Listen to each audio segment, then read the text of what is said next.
magical side of life, where anything is possible and the infinite is accessible to all.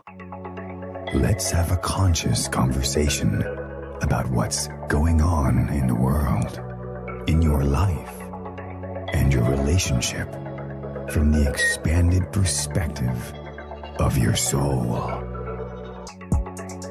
The path to awareness begins and ends in the heart. So let's take it there, one step at a time, and learn to cultivate magic in your life every single day. In each episode, we share a collective space in which we discover the unique facets of our own magic and embody our superhuman qualities by humbly exploring how it's super simply to be human. Hosts Kai and Dell co-create a magical experience to remind you that you are magical as fuck. Now, be unleashed. This is our daily magic.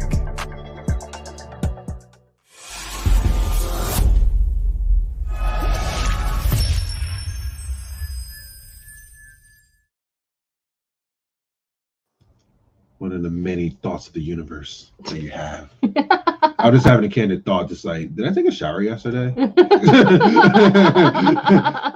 You know, like the random fun thoughts that just pop up. Those are pretty cool. But welcome, everyone, to another exciting episode of our Daily Magic. Every episode is magical, and every single one of us are magical. But this one is a synchronistic magic that happened in the form of me doing my normal thing I like to do, going live on TikTok. And in this live, came across this magical being who we're going to learn more about and hear about her magic that she created. And from her synchronistically being there, and me synchronistically being there, us connecting together, I just had this intuitive nudge, like, you know what? I want to bring her onto the podcast because just what she was talking about with her book that she created, or multiple books she created, is magic in one infinite magical form. So I'm excited for this. And for those of you who are here, this is going to be an engaging, magical conversation. Just another day in the magical office. I forgot to mention Happy Valentine's Day. Yeah. And that's another synchronicity because this episode is going to be themed on love. Absolutely. So thankful that I'm here today and that we crossed paths. I've only been on TikTok about 3 months. And as I was telling your wife, I'm not really big on social media. I just kind of, I'm out in life doing my own thing. And I like TikTok. I don't really engage on TikTok much. So that's what makes this even more amazing that we connected and here I am. So thank you for having me. You're welcome. You're welcome. So let's get into it. I am one half of the host, Dell. And I'm Kai, and I have the honor and the pleasure of introducing our guest, Danielle Dolce. Danielle's journey as a mother of 5 and former Head Start elementary school teacher, along with the traumatic passing of her second son during childbirth, sent her on a spiritual and transformational path. Hitting rock bottom and overwhelmed in grief, she was led to ask herself, where is love? The two whimsical books connect together to form is this correct? To form a brilliant giant rainbow heart, which reminds us to always look for the positive qualities that life offers, while teaching children that love can be found in both obvious as well as obscure places. So we're gonna get more into what's there in terms of Danielle's creations and what they are. Danielle has also had the pleasure of performing her books in a wide variety of schools, libraries, moms groups, and for charitable organizations. The books show that love is a universal concept no matter what culture or creed, and also have a calming effect on children. She has used them in meditations where children become the characters and relate how they feel through the illustrations. That's pretty cool. Welcome, Danielle. Thank you. Well, this is a resurrection happening here today because these books have been at rest for the past 13 years, I'd say. Um, I did a lot with these books around the time that my son passed. I think it was just part of my healing journey. It started because I was so grief stricken and I almost passed away as well. It was a near-death experience for me as well on that operating table. And it was a big recovery for me too, in terms of physically. And I just remember hitting rock bottom. I didn't really want to participate in life. I wanted to go with my son. I wanted to go find him. And there was this one particular instance. It was around 2 or 3 in the morning. I remember I was at my worst. I was in the bathroom, flat face on this cold tile floor, saying, I can't do this. What's the point?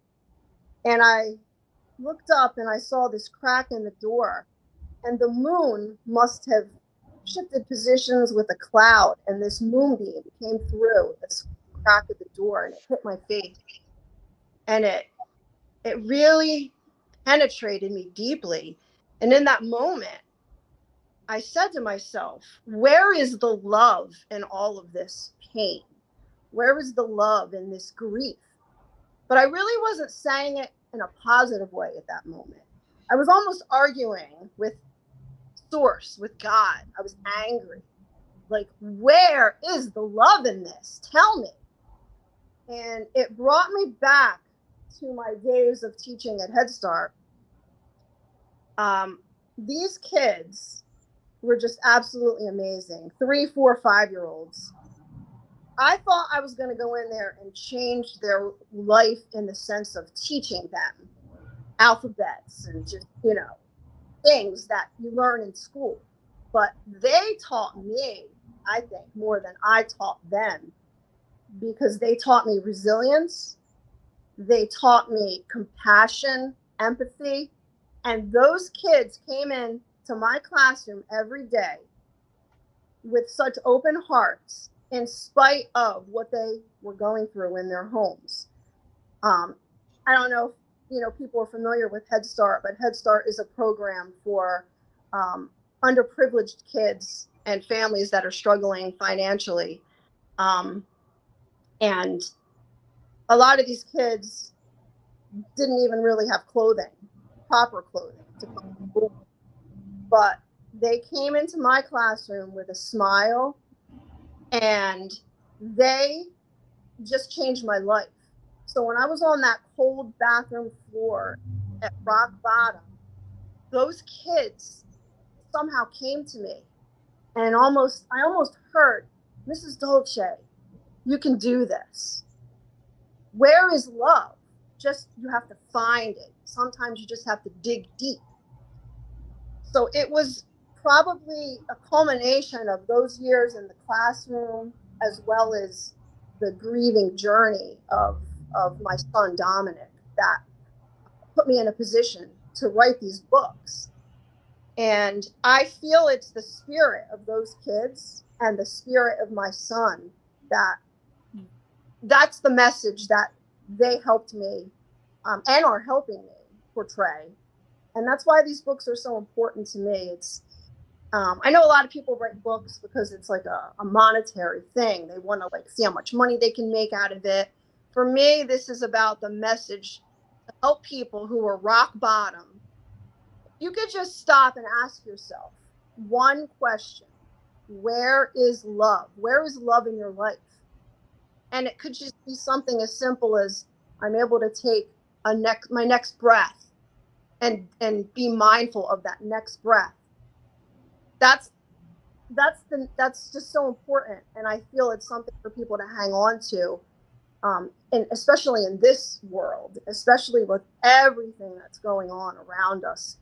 I know there's seems to be an air of heaviness, but I just that is basically the message behind these books. Just we could just stop and ask ourselves, where is love in our life? Where is love around us?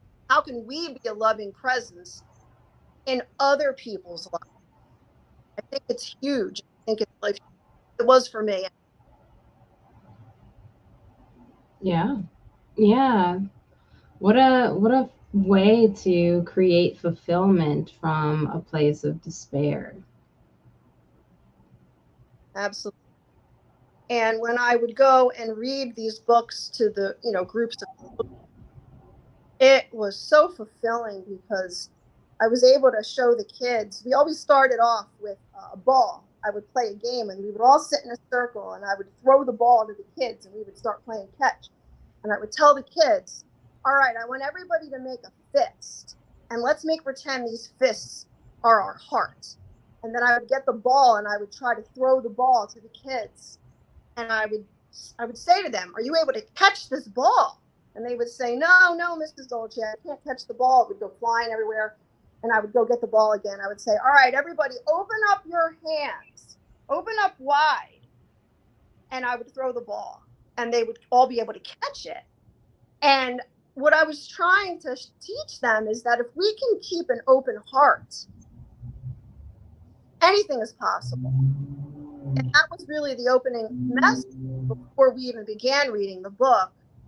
And it was just really captivating because I really feel like there's a magical spiritual meaning behind these books that is appealing to people of all religions, all backgrounds, cult. It doesn't matter because this is a universal concept, love. And if you fill in the blank, love can mean different things for different people. If you want to fill that in and say, where is God? Where is Jesus? Where is Buddha? Where, it can be personal. And I love that aspect about this because I know sometimes organized religion sort of directs people into thinking a particular way, and it takes away a person's ability to have more of a personal relationship with God, because sometimes religion will tell you what kind of relationship that you can fill in the blank here. What does love mean for you, and how does that relate to the relationship that you have with your God, your universe, source, divinity? So it opens it up for everybody. Yeah, that's what I like of love, universal. And also you see in the world how so many people have different meanings for what love means to them. Absolutely. And I'm going to love take is, yep. a little bit of the preface of the book. It'll give even a better understanding of the spirit of the book. It is my belief that our purpose for existing is to make connections with others. These connections may take the form of patience, kindness, empathy, or other qualities one may possess that guide you to do good things. All of these characteristics stem from the same source, which is love. Sometimes we need to be inspired in order to remember the loving qualities we all possess. And children can be taught this concept through example. The idea of this book touching lives through love is the purpose of its creation. The giving nature that this book will inspire in others is what will breathe life into it. And I think that we all have the ability to breathe life into anything that we want. But sometimes people are misguided or misdirected, and some of these things that we breathe life into really aren't what would be considered loving, and it takes people down a wrong path. And that's okay too, because we're all human, and you know, sometimes we have to go down the wrong path in order to find the right path. But I just, even for me, I like to have these books sitting around, because if I'm having a tough day, or if I'm having a moment where I feel defeated, and I remember to just say, Danielle, come on, think about all these great things that you have within you and around you. And then I start thinking about those positive qualities, and it kind of snaps me out of that funk that we all tend to get into. And I've always found that children, oh, it just amazes me how good they are at snapping out of things. And, you know, they can come in with having a tough time, and it doesn't take them long, you know, just to reacclimate and get back on track. And then they're smiling, they have you smiling. And I just feel like as adults, we need to be more like children. I think that children can be our greatest teachers. They're so full of wisdom. Even with some of the little meditations I've done with the kids, by pulling some of the characters out of the books. Wow, they're just so insightful. It blows my mind. You know, like if you were to get an adult and say, all right, I want you to tell me how you can relate to this chameleon. I think sometimes adults would be like, I need to think about that. A child, they have a story all spun up for you ready in like 2 minutes. And it's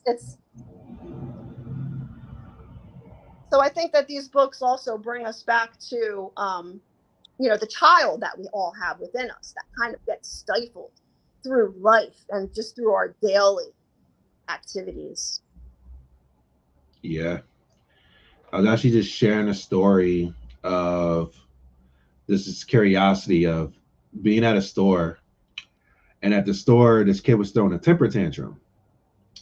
And I was just observing it. I wasn't judging it. I was just observing it. And me observing the kid having that moment, and the kid fully felt the moment, fully just letting it out. And then moments later, the kid was fine. And I'm like, wow, that's a powerful lesson right there. Just feeling what you're feeling, and then you're fine again. Yeah.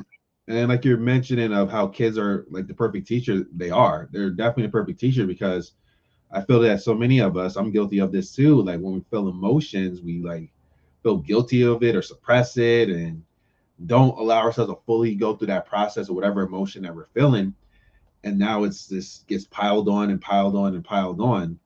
And also that forgetfulness of our childlike nature, because maybe we got told it's time to grow up. It's time to be an adult. It's time to do adult things. Those are childish stuff. So you dismiss that childlike nature within you to reconnect to that place, but also just be able to process what's going on inside of you. And I'm a Gen X, so my parents were, I guess, you don't show emotion. You're not allowed to show emotion. You just have to get up and go, and you stuff it in. And, that's kind of how I grew up. And those kids, in addition to empathy and being resilient, they taught me that it's okay to express yourself. It's okay to show how you're feeling. I had my kids, we were at Carvel one day, and I had my dogs. We were all outside having a good time.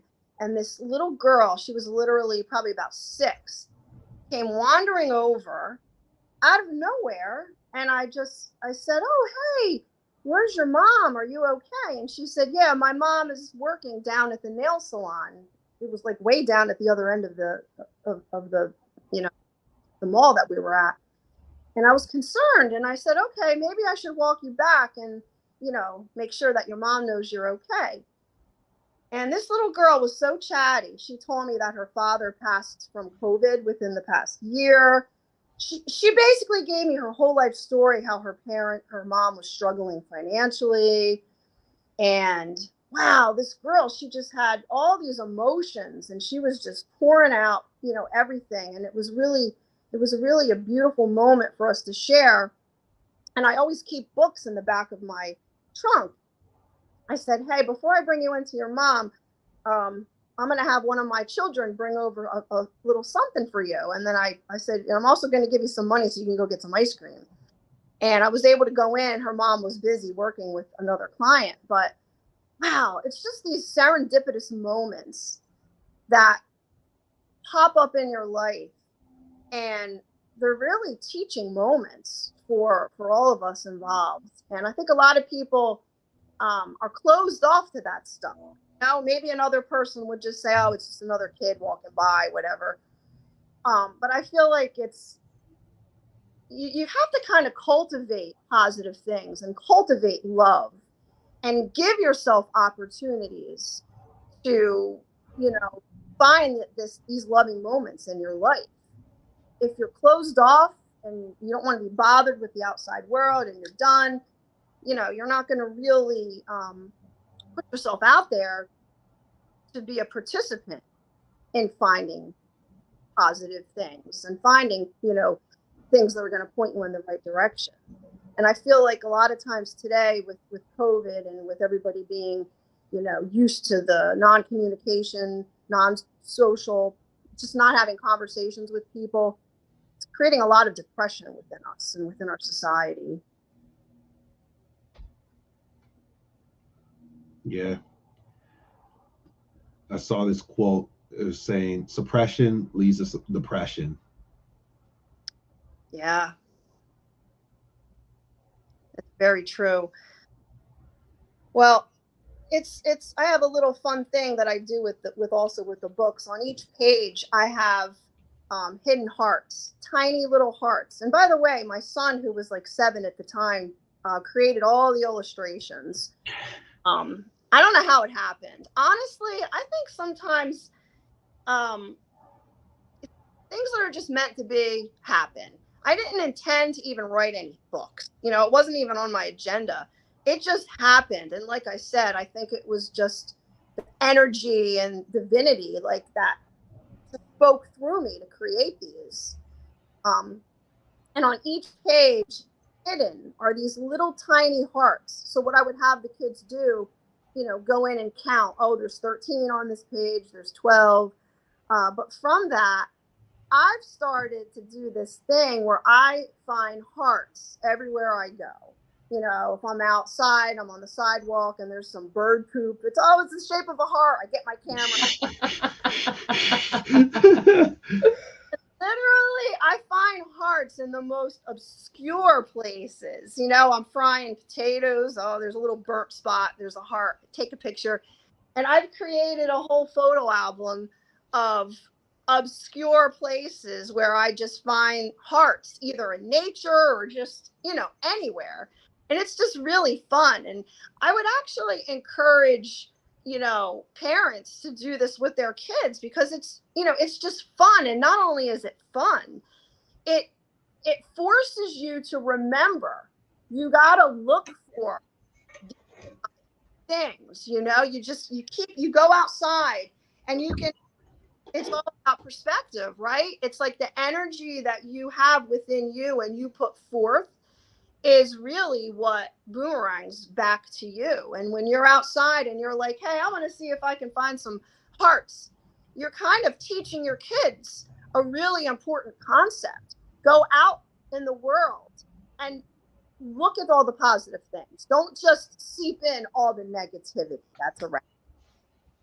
Rise above that. Let's keep ourselves higher than all that negativity that we're constantly bombarded with through the news, through social media, through TikTok.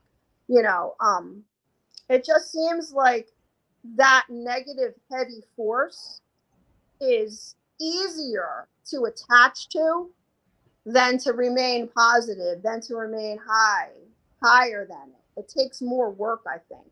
And when you're out and about with kids, it's just a fun thing to do. Have your camera out, make a scrapbook with your kids. And, I keep mine on my coffee table, and it's just hilarious some of the places that we find hearts. Now I'm curious. I'll say it. My son, being a teenager, called me into the bathroom and said, Mom, hey, you should take a picture of There we go. There we go. That's exactly what I'm about to ask you. I was about to ask you, what is the weirdest, exciting place you found a heart? Here we go. No need to explain it more. Well, like I said, have fun with it. Yes, definitely. Well, I guess what I want to say is it was a really good run that I had with the books, and I think the thing that happened with me is the marketing aspect, and I guess any time there was like exchange of money, it was like stressful for me.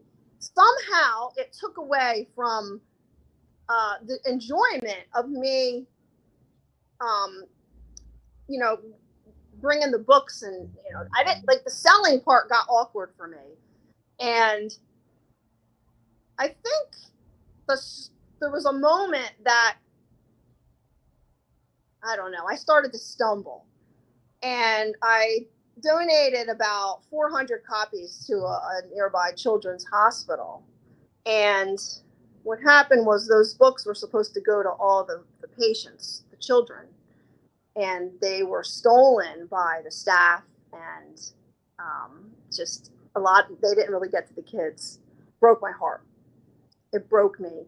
And when I spoke to the representative about it, she said, well, you have to just be happy that the books did find a home. I said, man, I got to put this to rest. I don't know. I started to get a little bit confused with a direction to go with them. And these books went as far, believe it or not, Oprah Winfrey's producer and I had a conversation on the phone about the books. She was going to have me on her show. Whoa. But the producer actually said, Danielle, we understand the message of the books, but it's just not big enough for us to have you on the show. And unfortunately, we're going to have to pass, but good luck. And that broke my heart. So, I got busy with life. I ended up having 4 more children afterwards, and just everything, life got busy. And that's why the books kind of just sat. They've been sitting, like I said, in my basement all this time. And like I told you, Dell, I just keep them in my car. I give them out to people here and there. But it's just interesting that today, on this day, Valentine's Day, here we are. And I don't know, maybe it's spirit saying, Danielle, it's time to breathe life into these books once again. Mm-hmm. Yeah. It's all coming together. And like even you deciding to schedule a time to talk on Valentine's Day, this essence of love. And obviously in the journey, especially when we go for those things that we want, some people will tell us no. It's one of those things that happens, and it's something for myself I taken it as well. Like I have over a decade experience of sales, and I experienced a lot of no's.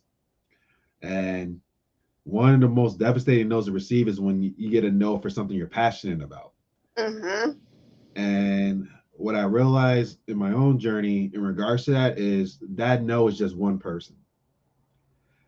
There are 8 billion or 8+ billion people in the world.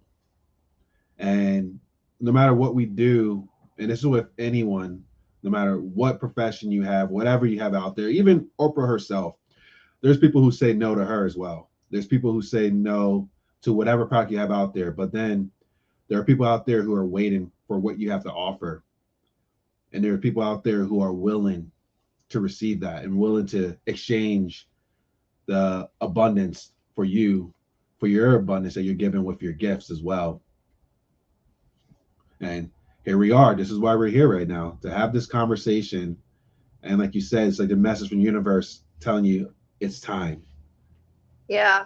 I think also when I wrote the books, bookstores were crashing at the time. because I was able to get my books in Borders at the time.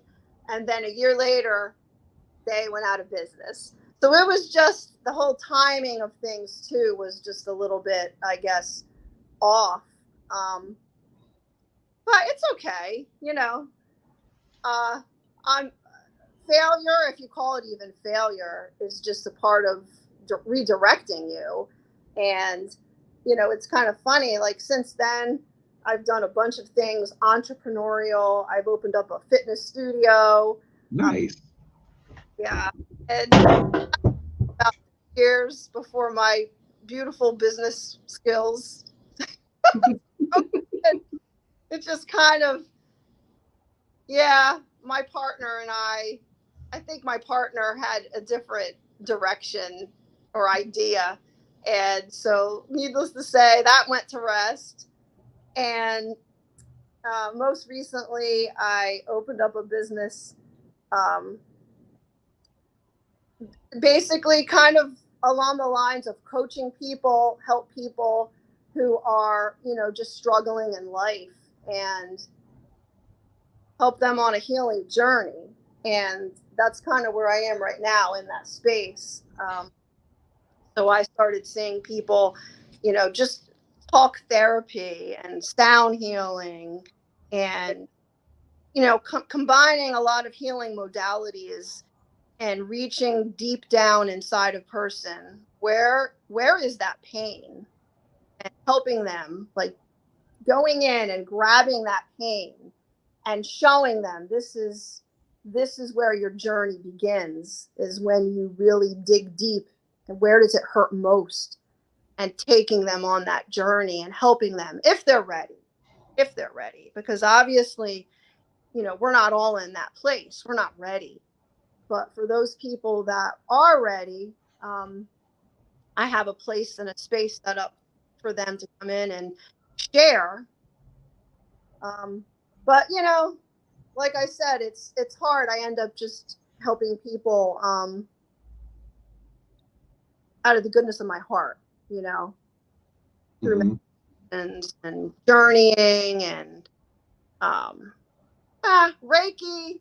I think we all have the ability to do Reiki. I think anyone who is in contact with another person. I mean, like right now, we're having an energy exchange, right?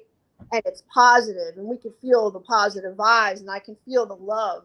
So we can, the three of us right now can say that we're exchanging Reiki, we're exchanging, you know, energy. Like we can feel, right, what's happening here. So yeah, that's kind of, you know, where I am in my life, and I just really want to be a positive, you know, force. I want to be a light for somebody whose light may be just a little dim. You know, like I said, I know what it's like to be rock bottom. I know what it's like to lose a child. And with everything that's happening in our world, it's just so much. It's just so heavy. If I could just be a light and be a beacon and just be there to help somebody in a small way, it's just so life-giving. Yeah, and you've also managed to help people by doing your own work. Like oftentimes it can be challenging to go to a deep place with someone else if we haven't gone there within ourselves. And you've done that work. You've done that work to, you know, to transmute and transform the way that you relate to this situation and the way that you are able to express the gifts that have emerged from it. And it's ongoing. You know, it's just funny. Just when I think I have, you know, conquered one area and I'm like, oh, I'm good. All of a sudden I hear, damn it, there's another door. Oh, God. Oh, I need a rest. And it's so funny because every time I say I need a rest, boy, I hear that knock loud. And then there I go again, opening up another door. And it's just fascinating. I think that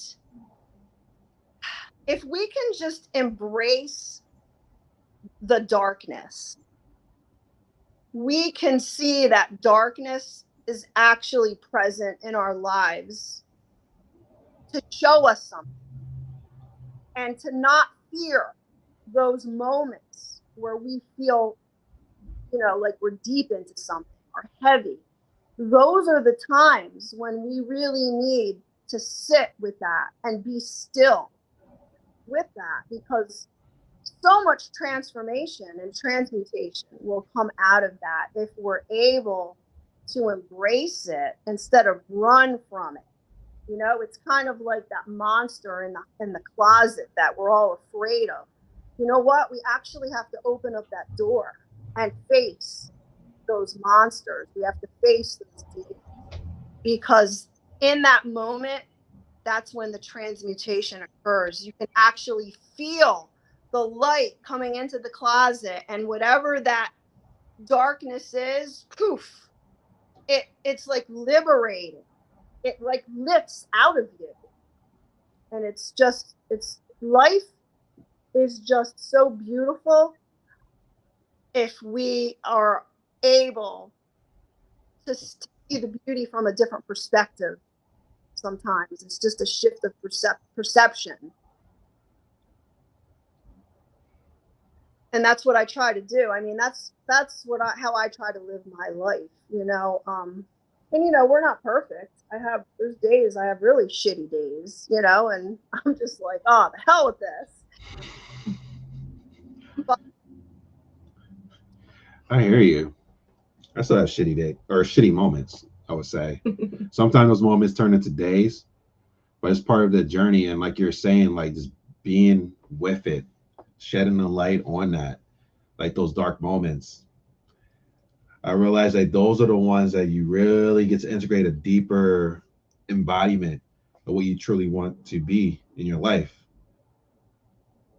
yeah, the second page of this book has a little globe, has the planet Earth that my son drew, and it simply says, "Love can be found in the world."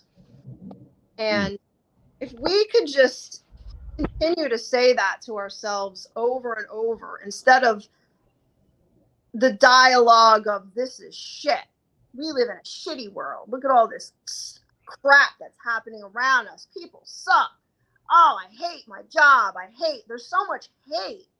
If we could just replace that with, you know what, I do feel a certain way, sometimes I do feel heavy, sometimes I see these shitty things, but you know what, love can be found in the world, and that's where I'm going to put my focus.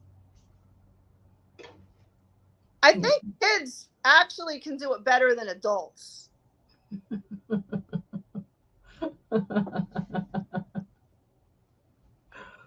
The last page of this book is a page where children can draw their own picture of love is. And this was the most fascinating part, because when I read these books to groups of children and they all sat down and drew their little drawings, oh, it was like the coolest thing ever. Some of the stuff that they would come up with blew my mind. And like I said, if we as adults can just tap into that inner child and that inner creativity, I think it just automatically switches you to a different mindset right away. It's like you can go from crappy to elated in a matter of moments with just a change in your perception. Yeah. 100%. It's like you're saying, you can find it. You can look for it in any situation. And it's there. It's there in all of the things. It's there inside of us. I bit off more than I can chew with this book, because I bought a digitizing t-shirt making machine, mugs, and what I was doing was I was taking children's artwork that they did from that page, putting it in t-shirts, mugs, Oh, I really bit off more than I could chew on that.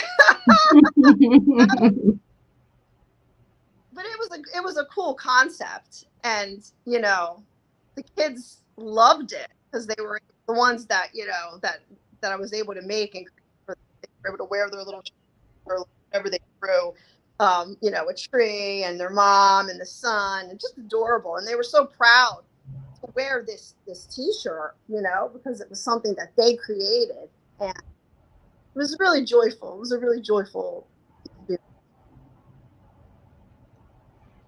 We have a comment from the audience that says, I can definitely identify with what you say about those who live with hate. I think, is that Peter? Maybe? I think so. Let's see. If it is, welcome, Peter. Good to have you here. Hi, Peter. It's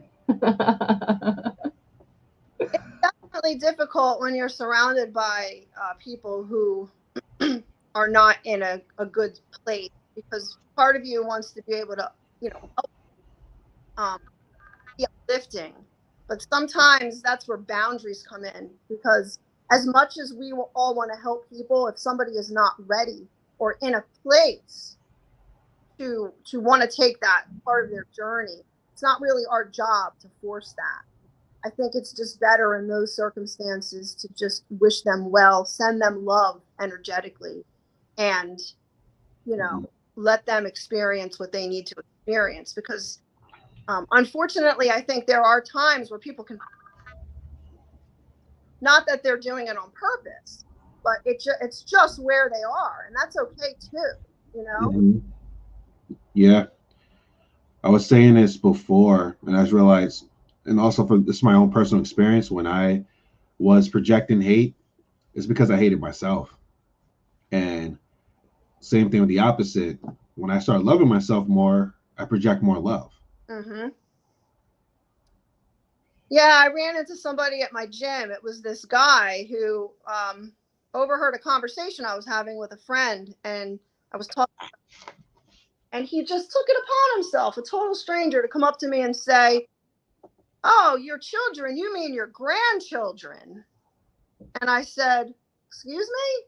He said, "Well, you know, with the gray hair and all, you know, it ages you. You should really consider, you know, changing that up." He's like, "I've seen you around before COVID, and you look much better with your dark." Just like, man, I don't know you, and you're like trashing me like this. Wow. And I said, "Well, you know, thanks for your opinion, but I'm quite happy with where I am right now, and it's just really freeing to not have to deal with like dyeing it, and you know, just you're just hooked into this. Oh, I got to go every 3 weeks, and whoo, I was just like, boy, people are really, you could tell where people are in their life by how they treat others. Mm-hmm. It's not a reflection on you. Like, I didn't take it personally. My first thought was, this poor guy is in such a shitty place that he feels that he has to just go around and, you know, trash people. That's a reflection on him and where he is in his life. And, you know, you just walk away and you wish people well and have a good day. And that's all you can really do. But it's hard, because especially here on TikTok, I noticed with a lot of the negativity and comments people make, and then people come on with a video to try to like explain themselves. I just feel like, you know what, just let it rest. Don't take it to heart. It's just people showing who they are. Mm-hmm. And that is a blessing, because when somebody shows you who they are, you know where you stand. Mm. I think it's hard when people are deceptive and manipulative and they portray themselves to be a certain character. Then, I mean, but then give it time, because, you know, people can't fake a certain presence for long, I guess. But sometimes they can fake it long enough to, you know, fool you, and then and then you're stuck. But Yeah. Sounds like a lot of relationships. Yeah. But yeah, eventually you're going to be who you are because your actions are going to show that.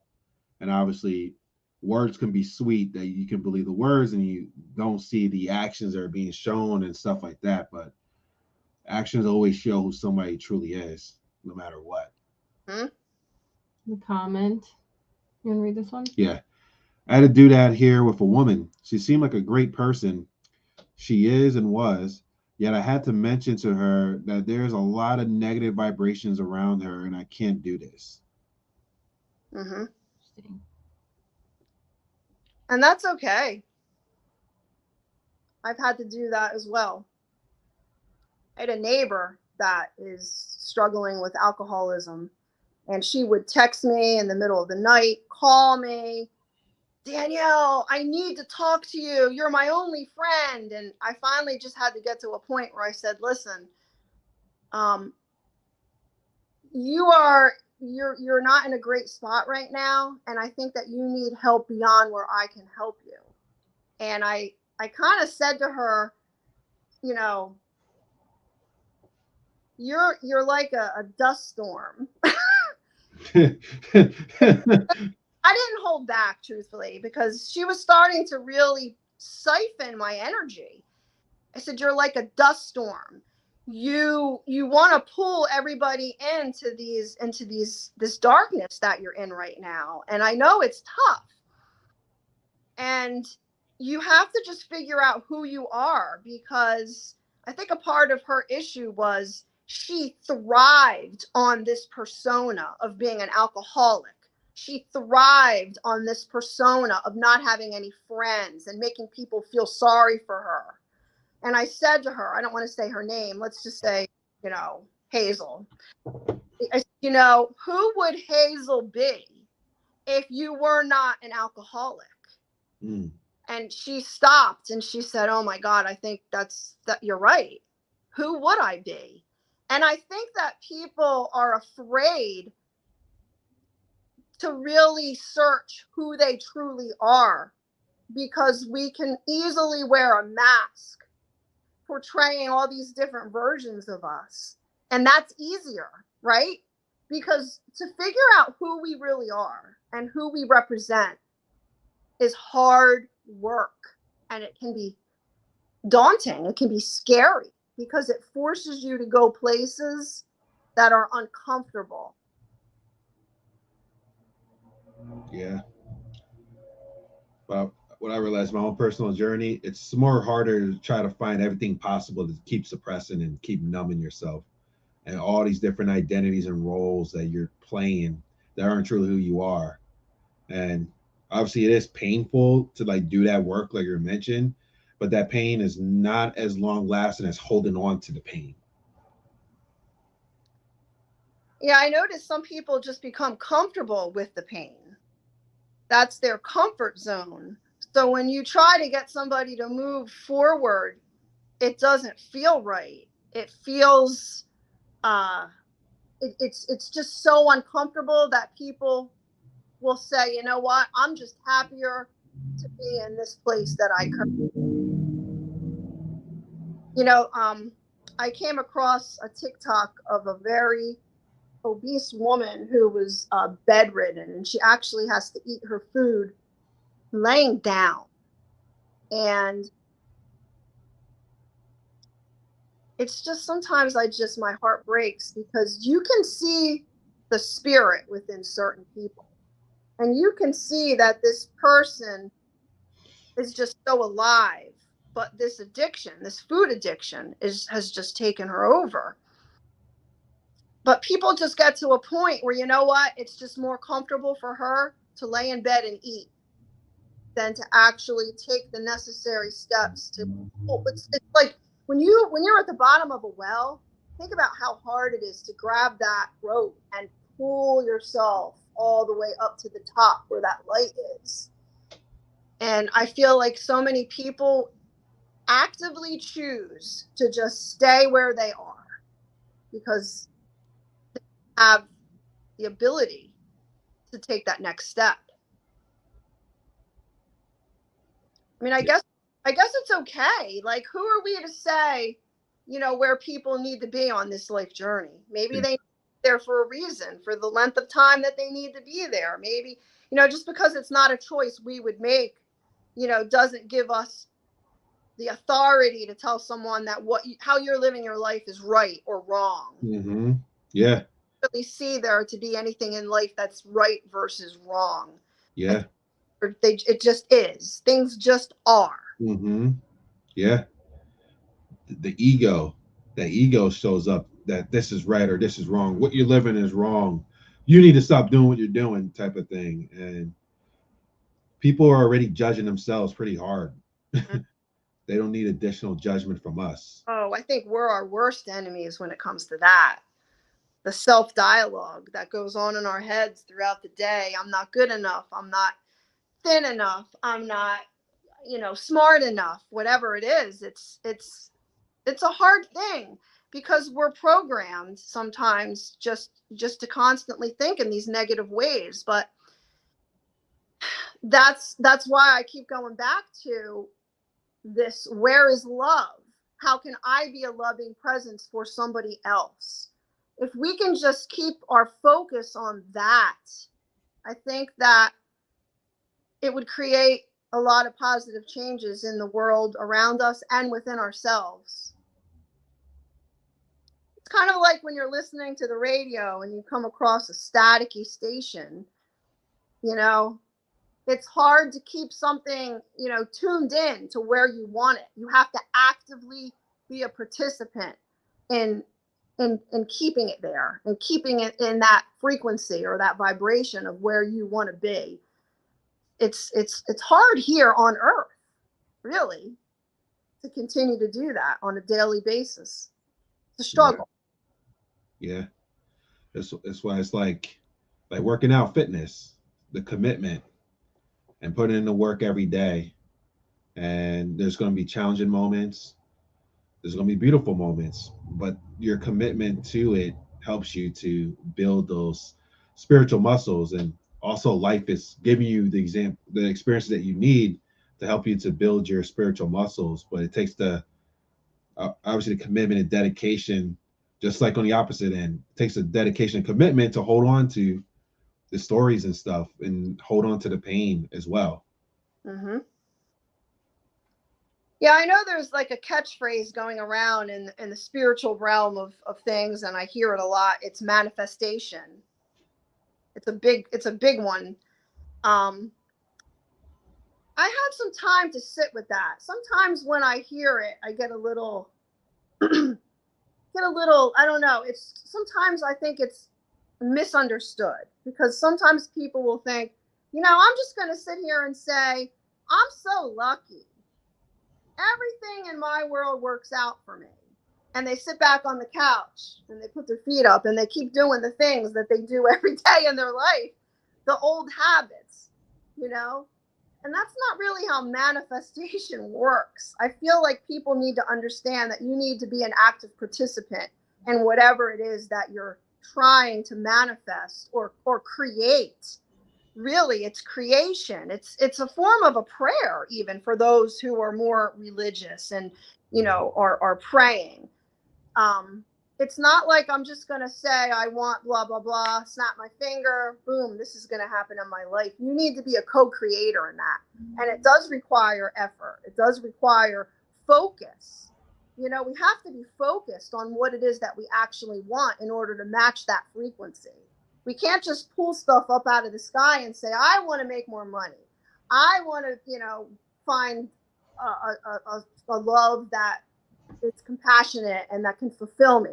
You can't just say these things and expect things to fall from the sky into your lap. And I think a lot of times, people are misunderstanding how we can create things in our life and make our life the way we want it to be.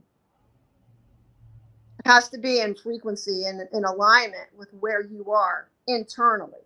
If you don't have that internal, fortitude, or if you're not in that place yourself, it's not going to happen.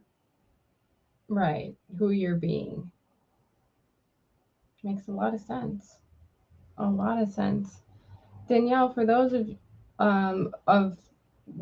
for those who are listening and are wondering where they can find out more about you and your books and your story, like where's the best place to go? Well, as I was telling you guys, I kind of don't have a big presence on social media, but I did throw my books on my daughter's. She has a little Etsy shop where she sells like little crocheted items. And right now my books are on her little Etsy shop. Her Etsy shop is Crochet by Ariana with 2 N's, LLC. If you go on Etsy and you type in children's book, Where is Love, I think that they'll pop up on there. And if not, I am on TikTok. I don't even actually know what my TikTok. What is my TikTok? It's actually probably wasn't that smart, but Danielle Dolce 135. Yeah. So if people are interested in the books, they can always find me on TikTok. Direct them to the Etsy shop if they can't find it on there. Awesome. Thank you. Thank you so much for sharing you and sharing your magic and all of the magical experiences that you've had that's brought you to this point in your journey.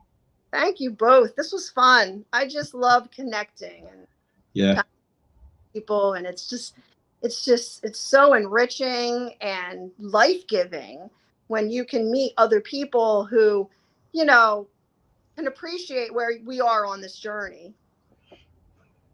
Absolutely. And happy Valentine's Day to everybody. Go out, love yourself. Thank you. Look at this heart that I found. Oh! Interesting. It's like the size of your head. It's bigger than your head. Yes, it is. It's my head.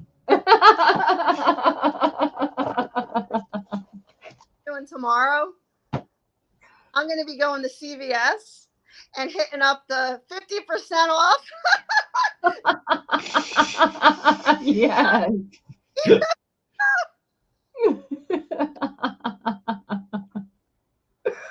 Amazing. Enjoy it, Danielle. Thank you so much for being here. Thank you both. Have a great day. Thank you. Bye-bye. And as always, stay magical. You've been listening to our Daily Magic podcast with Kai and Dell. Please like, subscribe, and tune in next week for another magical episode. Visit www.ourdailymagic.com for more. Thank you for listening and have a magical day.